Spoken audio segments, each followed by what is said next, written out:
Baik, Assalamualaikum warahmatullahi wabarakatuh. Kawan-kawan, baru saja Pak Prabowo Subianto mengumpulkan menteri-menteri dan petinggi Danantara untuk bicara tentang proyek strategis nasional.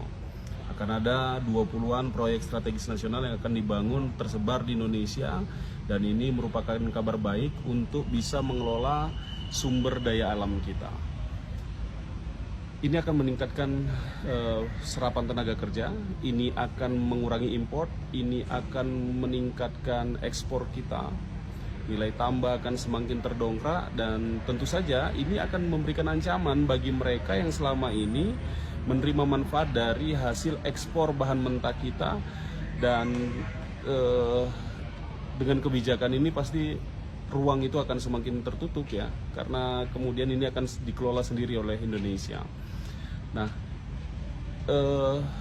ini merupakan program Pak Prabowo yang sudah disampaikan ketika kampanye dulu. Jadi nggak ada urusan omon-omon untuk urusan ini, dan ini akan semakin melengkapi kebijakan Pak Prabowo dengan perpres yang sudah dikeluarkan, bahwa hasil devisa, proses transaksi, sumber daya alam harus disimpan di Bank Nasional, Bank Dalam Negeri. Ini juga akan semakin memperkuat kita untuk mendapatkan uang yang lebih banyak ya di dalam negeri. Nah, tentu dua kebijakan ini saja akan sangat mengganggu bagi pihak-pihak tertentu begitu, sehingga kemudian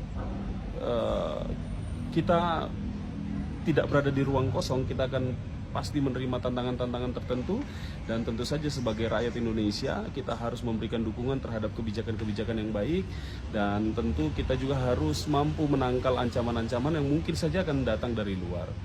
Nah, Pak Prabowo memproyeksikan melalui kebijakan penyimpanan uang hasil devisa, penjualan komoditas sumber daya alam itu pada tahun depan kita akan memiliki proyeksi anggaran yang masuk ke kita sekitar 1.500 triliun. Bayangkan betapa besarnya itu, di luar dari nanti akan diimplementasikan kebijakan untuk membangun hilirisasi. 21 proyek strategis nasional akan mengelola sumber daya alam kita sendiri, dan itu akan berdampak baik buat kita.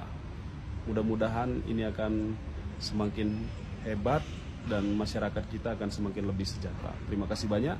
Assalamualaikum warahmatullahi wabarakatuh.